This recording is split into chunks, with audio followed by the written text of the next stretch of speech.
जी आप मुझे पात्र दीजिए। मना कर ऐसा करते ही वो ठाकुर के सामने गई और ठाकुर से कहा, ठाकुर अगर मैंने आपको पवित्र मन से आपको मैंने अपना पति माना है और मैंने सर्वस्व आपको माना है और आपके अलावा मैंने सपने में भी किसी पर पुरुष का मैंने चिंतन और कोई विचार नहीं किया है, तो ये चरणामृत मैं आपका चरणों का मान करके ले रही हूं। अब जीवाना और मारना ये आपके हाथ में है। और उसने मीराबाई जी ने अपने होठों पर लगाया और गट गट गट गट गट गट गट मीराबाई पी जाती है और प्याले को रख दिया। मीराबाई उसको घट घट पी जाती है और मीराबाई ने जैसे ही प्याले को रखा और दयाराम पंडा तो थर थर कांपने लगा। अब मीरा गई, अब मीरा गई, अब मीरा गई, ऐसा भाव दयाराम पंडे के मन में आने लगा। और मीराबाई ने अपनी चंपा से कहा, चंपा ठाकुर ने चरणामृत भेजा है, आज चरणामृत पी करके आनंद हो गया। चंपा आज मेरे घुंघरू निकाल संदूक में से, आज ये मीरा नाचेगी ठाकुर के सामने, भगवान के सामने नाचेगी। और जहर का प्याला पी करके मीराबाई घुंघरू बांधती है अपने पैरों में और क्या सुंदर मीराबाई ठाकुर के सामने नृत्य करती है। भाई वो मीरा थी, जहर का प्याला पीने के बाद में नाचने लगी है। आहा हे पग घुंघरू बांध मीरा नाची रे, पग पायल बांध मीरा नाची रे, नाची रे मीरा नाची रे, नाची रे मीरा नाची रे, ओ नाची रे मीरा नाची रे, पग पायल बांध मीरा नाची रे, पग घुंघरू बांध मीरा नाम। मैं तो मेरे नारायण की आप ही हो गई दासी रे, मैं तो मेरे नारायण की आप ही हो गई दासी रे, हो आप ही हो गए दासी रे, पग घुंघरू बांध मीरा नाची रे, पग पायल बांध मीरा नाची रे। लोग कहे, लोग कहे, लोग कहे, लोग कहे मीर बैरे बावरी, अरे सासु कहे कुल नासिरे, लोग कहे मीर बैरे बावरी, सासु के वे कुल नासिरे, हो पग घुंघरू बांध मीरा नाची रे, पग पायल बांध मीरा नाची रे। विष का प्याला राणो जी भेजिया, हे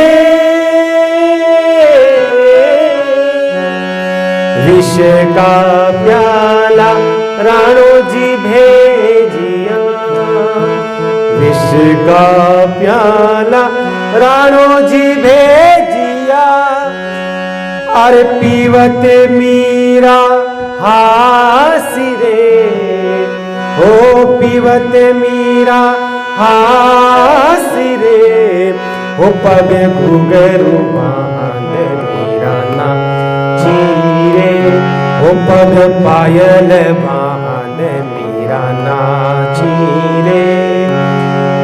मीरा के प्रभु गिरधर नागर, मीरा के प्रभु गिरधर नागर, नागर सहज मिले अवि ना सहज मिले अविनाश रे, पग घुघरू बांध मीरा नाची रे, पग पायल बांध मीरा नाची रे, पग घुघरू बांध मीरा नाची रे, नाची रे नाची रे, नाची रे नाची रे, नाची रे मीरा नाची रे, पग घुघरू बांध मीरा नाची रे, पग पायल बांध मीरा नाची रे, पग घुघरू बांध मीरा नाची रे। और मीरा तो घुघरू बांध करके वो नाची वो नाची वो नाची, बस पूछो मत। देखो भाई, जहर पीने के बाद में कोई मीरा ही नाच सकती है, बाकी तो कब का भगवान के घर पहुंच जाता। ऐसा मीरा ने नृत्य करा और दयाराम पंडा की तो आंखें फटी की फटी रह गई, दासियां देखती रह गई। और दयाराम पंडा तो खुद जो है मीराबाई के साथ में नृत्य करने लगे। वो तो खुद धन्य हो गए मीराबाई के दर्शन करके, करते हो गए दयाराम पंडा। राणा ने विचार करा, लगता है अब तो रोने की आवाज आएगी, मीरा मर गई होगी, रोने धोने की आवाज आएगी। लेकिन ये क्या, मीरा के महलों से तो घुघरू बज रहे हैं, मीरा के महलों में करताल बज रही है, पायल की आवाज आ रही है, तानपुरा की आवाज आ रही है, मीराबाई तो नाच रही है। सूचना पहुंची क्या महाराज, उसका तो बाल भी बांका नहीं हुआ, उसका तो कुछ नहीं बिगड़ा है महाराज, वो तो नाच रही है। विचार करा राणा ने, क्या बात है, लगता है ये राज्य वेद्य कहीं न कहीं मीरा से मिला हुआ है। राज्य वेद्य ने हमारे साथ धोखा करा है। हमने जहर मंगवाया था, उसने जहर नहीं भेजा, विष नहीं भेजा। बुलाया जाए राज्य वेद्य को। बुलाया गया राज्य वेद्य को और कहा, वेद्य जी बताओ क्या वो जहर था? कहा कि महाराज कैसी बात करते हो आप, जहर कैसे नहीं था? हलाहल कालकूट जहर था, भयंकर भुजंगों से मुख से निकला हुआ थैली में से, उसमें जहर मैंने बनाया है। जहर हलाहल जहर था। अरे राणा, वो जहर पीना तो दूर की बात है, अगर कोई आदमी छोड़ो, कोई हाथी को भी 2 बूंद अगर पिला दी जाए तो हाथी भी छटपटाता हुआ कुछ समय में प्राण छोड़ देता है। आप मानव की बात करते हो? वो हलाहल कालकूट जहर है। जहर क्या, इस प्याले की 1 बूंद भी कोई चख लेता है तो वो तुरंत मर जाता है। ये जहर था। तो कहा, राज्य वेद्य अगर ये जहर था तो मीरा मरी क्यों नहीं? वो मीरा नाच रही है। जैसे ही राज्य वेद्य को पता चला कि मीरा को दिया गया और कहा, क्या राणा, वो जहर मेरे हाथों से बनाया हुआ तू मीरा के लिए देकर के आया? राजवेद्य के तो होश उठ गए। राजवेद्य ने कहा, अरे पापी दुष्ट आत्मा, इस बुढ़े को मरते मरते समय तूने अपने हाथ, इसके हाथों से क्यों अपराध करवाया? तूने वैसी भक्ति महारानी मीरा को तूने जहर दे दिया। और ध्यान रखना राणा, अगर वो हलाहल कालकूट जहर पी करके मीरा नाच सकती है तो वो जहर का नहीं, वो भक्ति का प्रभाव है। वो भक्ति के बल पर नाचने वाली है। अब ध्यान रखना राणा, तूने मीरा को जहर दिया है ना, अब तेरा ये राजवंश नहीं बचेगा। तूने मीरा जैसी भक्तिमती को, मीरा जैसी स्त्री को, मीरा जैसी महान आत्मा को तूने जहर दे दिया। शर्म आनी चाहिए तुम्हारे को। वो बुढ़ा राजवेद्य कहने लगा, मेरे को ये दिन देखने पड़ते, मैं नहीं जीता तेरे राज में। क्या करूं, मजबूरी है, परिवार है पीछे, इसलिए जीना पड़ता है। तुम्हारे जैसे दुष्टों का मुख नहीं देखना चाहता मैं। जो मेरी बेटी मीरा को जहर दे दिया तूने। राजवेद्य की आंख में आंसू आ गए कि मेरे हाथों को क्या हो गया। मेरे शरीर से मीरा को जहर दिया गया। मैं कितना पापी हूं, मैं कितना अधम हूं। रोने लगा। राणा कहने लगा, वैद्य तू नाटक कर रहा है, तू झूठ बोल रहा है, ये जहर नहीं था। अगर असली जहर था तो इस प्याले में से 2 बूंद तू पी। वैद्य कहने लगा, राजवैद्य महाराज राणा, ये तुम क्या कर रहे हो? मेरे पीछे परिवार है, मेरे बूढ़े माँ बाप है, मेरी पत्नी है, मेरे बच्चे हैं, अनाथ हो जाएंगे, कोई नहीं है घर में, सिर्फ और सिर्फ मैं हूं, मेरे बच्चों का विवाह करना है, मैं कोई परिवार में नहीं है, क्यों मुझे मारना चाहता है? अभी पी, तू नहीं पिएगा हम तेरे को मार देंगे। राजवैद्य ने विचार करा, हे ठाकुर, हे गिरधर, इस दुष्ट के हाथों से मरने से अच्छा है मैं मेरी बेटी मीरा के होठों से लगा हुआ प्याला मैं अपने होठों से लगा लेता हूं, वो 2 बूंदे मैं अपने होठों में लगा लेके पी लेता हूं, कम से कम मेरे को सजा तो मिल जाएगी। मैंने जो अपराध किया है उसके कर्मों की सजा तो मुझे मिलनी है। मैंने काम ऐसा किया है, मैंने अपराध किया है, मेरी सती साबित, मेरी बेटी मीरा को मैंने मारने का मन में ऐसा काम करना पड़ा है, तो मरना ही है तो मीरा के द्वारा जो होठों पे लगा हुआ प्याला है उसी से क्यों नहीं मरा जाए। और मीरा का जो प्याला था बचा हुआ जहर का, वो होठों में लगाया और जैसे अंदर गया जहर, और सामने ही राणा के सामने कुछ समय में ही छटपटाता हुआ वो राजवैद्य मर जाता है। राणा ने विचार करा, जहर तो असली था, जहर तो नकली नहीं था, असली था। और राणा ने कहा, ले जाओ इस वैद्य को, डाल के आ जाओ घर के बाहर, बुला लो घर वालों को और ले जाए लाश को। घर वाले आए, बूढ़े माँ बाप आए और राणा से कहा, राणा ये क्या करा तुमने?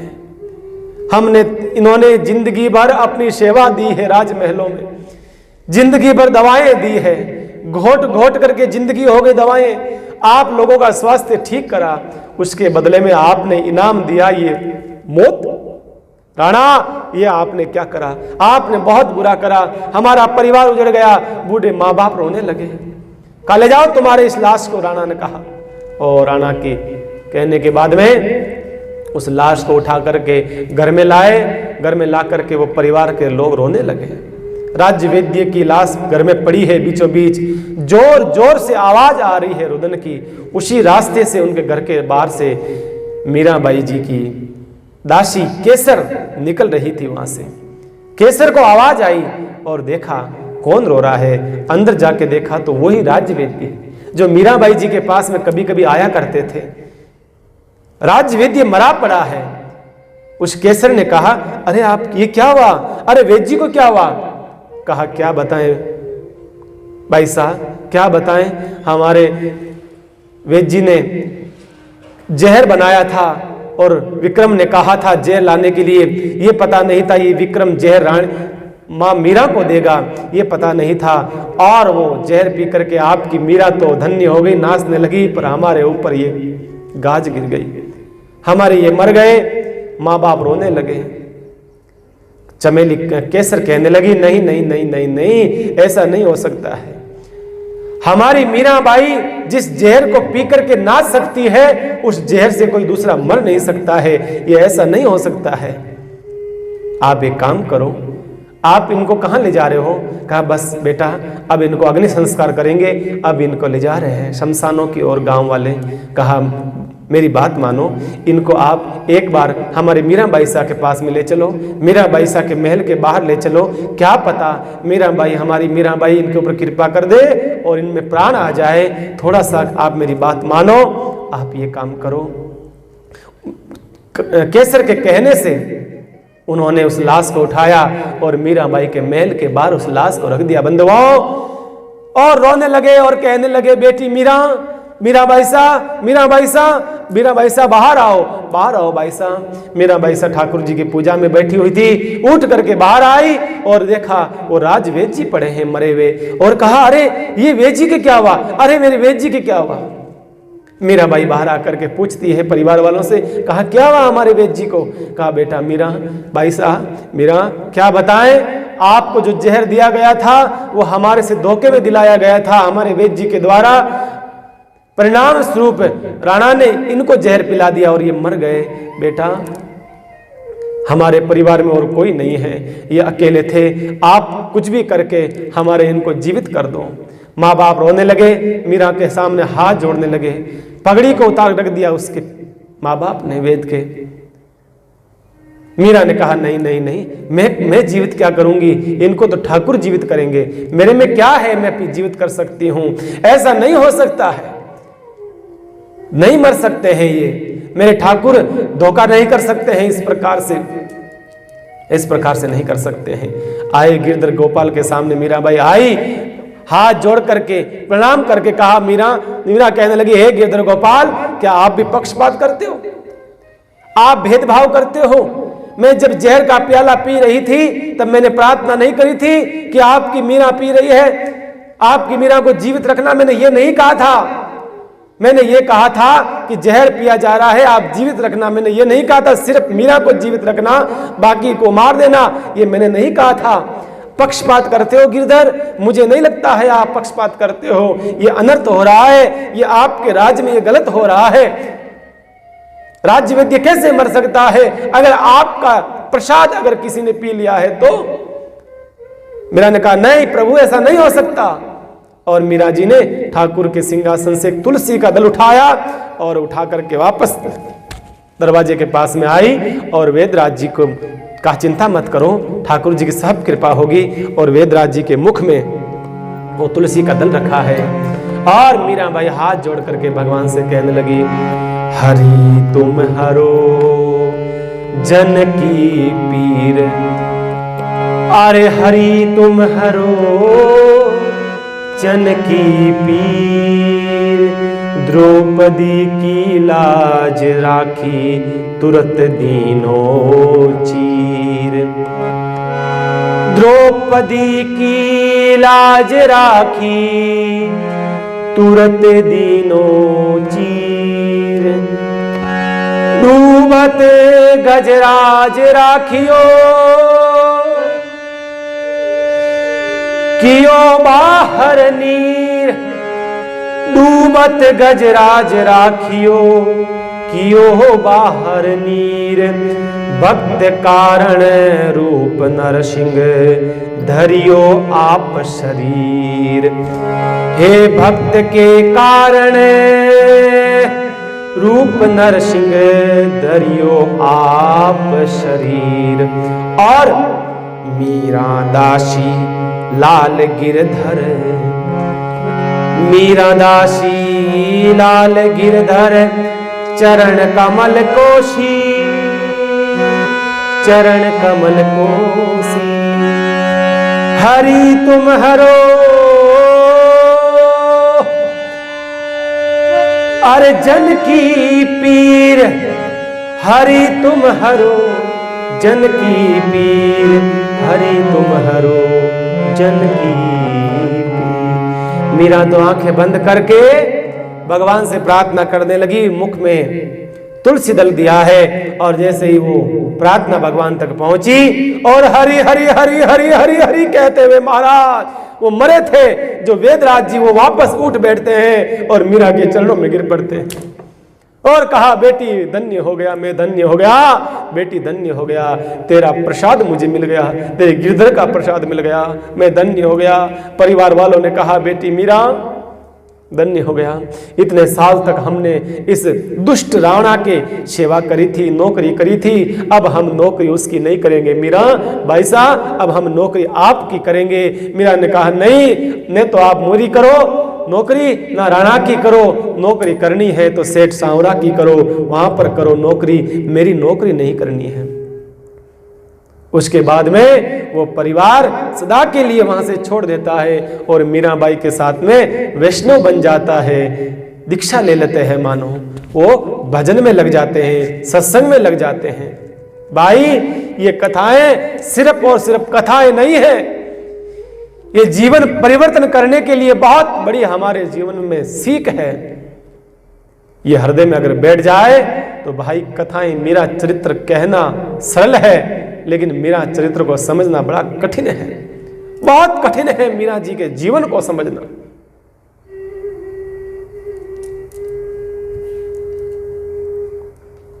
और राणा ने विचार करा,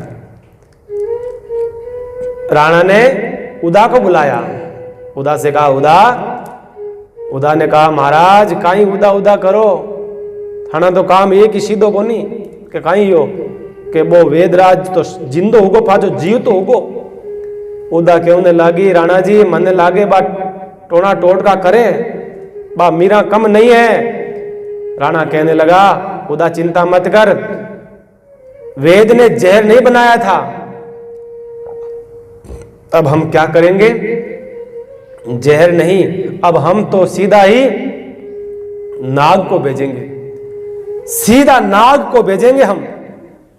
उदा कहने लगी, भाई साहब केड़ी बातें करो, भाई साहब सीधा नाग कैसे जाएगा, नाग सीधा जाता ही नहीं है, नाग तो आड़ा टेढ़ा जाता है, सीधा नाग कैसे जाएगा। राणा कहने लगे, तो चुपचाप बोली बोली बैठी रहे, थने ठा तो पड़े कोनी गेली, इतना काम कराए, एक ही काम ढंगरो नहीं करियो, आटे बैठे बैठे टुकड़ा थोड़ा फालतू रे मायने, काम की न काज की, 2.5 सेर अनाज की, कोई काम की न की काज की, एक ही बात ढंगरी नहीं बताई, एक ही षड्यंत्र थारो काम नहीं आयो, चुपचाप बोले बैठे तुम। और क्या करा, बुलाया, जो सपेरे पकड़ते हैं ना, नाग पकड़ते हैं जो काल बेलिए, उनको बुलाया, उनको कहा ध्यान रखना, हड़ाहड़ भयंकर जो काल कूट सर्प होते हैं ना, जो भयंकर विषधर भुजंग होते हैं ना, उनको पकड़ कर लेके आओ, सर्प लेकर के आओ। वो गए काल बेलिए, और भयंकर जंगलों में रहने वाले बड़े लंबे लंबे सांप, मानो फूंक दे दे तो आदमी जल करके राख हो जावे, ऐसे भयंकर भुजंग लेकर के आए और दे दिया, टोकरी में बांध दिया, टोकरी को मजबूत बांध दिया गया ताकि बाहर न आ जाए। 2 सांप दे दिए, कहा ये लो महाराज, कहा भयंकर है, कहा अरे पूछो मत, भयंकर है, ले जाओ। और कहा उदा से, कहा उदा अब ये नाग सीधे भेजने हैं अपने को मीरा जी के पास, शालिग्राम का कह करके कि शालिग्राम जी हैं। कहा किसको भेजे आप, दयाराम पंडा तो वापस आएगा नहीं, क्योंकि दयाराम पंडा तो समझ गया, इसलिए वो तो उनका भगत बन गया, वो तो लेकर के जाएगा नहीं, क्या करें। कहा एक काम करो, उदा कहने लगी, एड़ा काम मने सौंपो, बोल काई करा। अपनी जगह राजमाता है सबसे बड़ी, जो भोजराज जी की माँ है, वो भोजराज जी की माँ धनाबाई की एक दासी है जिसका नाम है कुमकुम, आप कुमकुम को बुलाओ, क्योंकि कुमकुम बड़ी भक्ति बनती है, भक्तिमती बनती है, उसके पास में जाती है चुपके और सत्संग सुनती है, नाचती है, कभी कभी देखा मैंने, इसलिए कुमकुम के साथ भेजो। बुलाया कुमकुम को और कहा देख चुपचाप बात सुन मेरी, कोई संत आए थे गंडकी नदी के वहां से, शालिग्राम जी लेकर के आए हैं, तो हमने सोचा शालिग्राम हमारे क्या काम आएंगे, हमने तो सोचा मीरा जी को दे देते हैं, इसलिए जाकर के बोलना कि कोई संतों ने ये लेकर के आए हैं शालिग्राम जी, आपके लिए राणा ने भिजवाए हैं, आप सेवा करो इनकी। कुमकुम ने कहा ठीक है महाराज, जैसी आपकी आज्ञा, जैसा आपका आदेश। और कुमकुम जैसे हाथ में लिया, और वो सांप तो भारी होते, जैसी सांप, और इतना भारी था वो, टोकरी इतनी भारी थी उसकी कि क्या कहना महाराज। उन्होंने पूछा इतने भारी, लेकिन बोली नहीं वो, और लेकर के चलने लगी और आई कहाँ, सीधी मीराबाई जी के महल में, और कहा मीराबाई जी, मैंने कहा ओ हो कुमकुम काफी दिनों बाद आई, आओ आओ कुमकुम आओ, कैसे आना हुआ। कहा महाराज भाई साहब हमें तो पता नहीं, हमारे को तो किसी ने कहा राणा ने विक्रम ने आपके लिए ये शालिग्राम जी भेजे हैं, बताया था कोई संत पधारे हैं गंडकी नदी के वहां से उद्गम स्थल। देखो भाई आपको बता दूं मैं, शालिग्राम जी की उत्पत्ति कहां से होती है, असली शालिग्राम जी जो होते हैं ना, वो उत्पत्ति होती है गंडकी नदी का जो उद्गम स्थल है वहां से होती है। गंडकी नदी नेपाल से उद्गम स्थल है, वो बिहार और उत्तर प्रदेश में आकर के गंगा से मिल जाती है वापस। तो गंडकी नदी के उद्गम स्थल में बीच में जाना पड़ता है, बीचों बीच जाकर के तुलसी का दल, कोई महापुरुष होते हैं, संत होते हैं, बड़े महापुरुष, भजनिक महापुरुष, वो तुलसी का दल ले जा करके ठाकुर जी को याद करके तुलसी को दल को छोड़ा जाता है। जैसे ही पानी में छोड़ोगे और सालग्राम जी ऊपर पधार जाते हैं महाराज। धन्य है भाई, ये संस्कृति देखो, हमारे सनातन संस्कृति देखो, ठाकुर जी की देखो किस प्रकार की लीला है। देखो सालग्राम जी जो है उनकी प्राण प्रतिष्ठा नहीं करनी पड़ती है, गिरिराज भगवान की प्राण प्रतिष्ठा नहीं करनी पड़ती है, ये स्वयं में प्रतिष्ठित है। और नर्मदा के अंदर शिवलिंग भगवान इसी प्रकार से निकलते हैं, शिवलिंग भी इसी प्रकार से निकलता है। इसलिए कहते हैं सालिग्राम जी की और शिवलिंग की प्राण प्रतिष्ठा कभी नहीं होती है, ये अपने आप में प्रतिष्ठित है, प्राण प्रतिष्ठित। देखो ऐसी महिमा है सालिग्राम जी की, सब घर में सालिग्राम की सेवा होनी चाहिए भाई, सेवा करो सालिग्राम जी। और कहा मीरा बाई से, कहा सालग्राम जी, ओ हो मीरा बाई प्रसन्न हो गई। अरे कुमकुम, तुमने बहुत अच्छी बात, मैं कल ही अपने गिरधर गोपाल से कह रही थी आपका मन कैसे लगता है अकेले का, आपके साथ में एक सालग्राम जी लेकर के आऊंगी। और भगवान ने बात सुन ली, बहुत बढ़िया करा, भगवान ने बात सुन ली मेरी, सालग्राम जी लेकर के आ गई तो धन्य है, धन्य है। और कहा ला मुझे दे।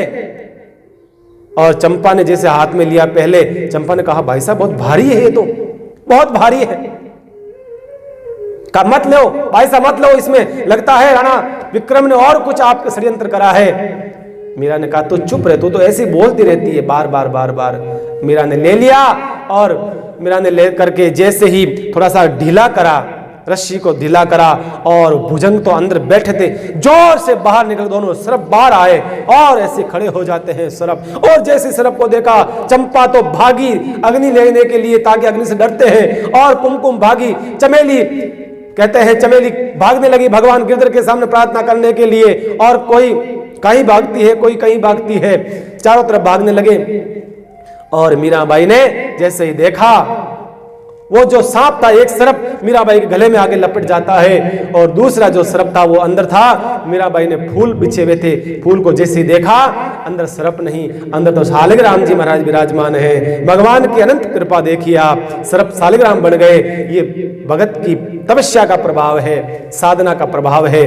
और चंपा आई लकड़ी लेकर के, उस समय मीरा ने कहा अरे पागल हो गई है, क्या कर रही है। और चंपा क्या देखती है, मीरा के गले में जो सर्प लटका हुआ था वो बढ़िया नौसर हार बन गया, और जो सर्प अंदर टोकरी में था वो महाराज सालग्राम बन गए। धन्य हो गई, धन्य हो गई मीराबाई। और मीराबाई ने कहा अरे चंपा लकड़ी मत ला, पंडितों को बुला, अभिषेक कराएंगे, ढोल बजा, सहनाई बजा, घुघरू निकाल, आज और नाचेगी तुम्हारी मीरा। पंडितों को भोजन कराओ, संतों की सेवा करो, और धूमधाम से अभिषेक करेंगे। हमारे ठाकुर के पास में ठाकुर पधारे हैं, अकेले थे ठाकुर, ठाकुर पधार गए हैं। इस प्रकार से आनंद हो गया भाई बंधुओं, आनंद हो गया। राणा विचार करने लगा कि अब रोने की आवाज आवे, अब रोने की आवाज आवे, लेकिन उन महलों में से तो सहनायां बज रही है, ढोल धमाके बज रहे हैं साहब। आनंद हो गया, आनंद हो गया, आनंद हो गया। राणा विक्रम ने माथा पकड़ लिया कि अब इन्हें मेड़तनी ने किकर मारा, अब कैसे मारे इसको।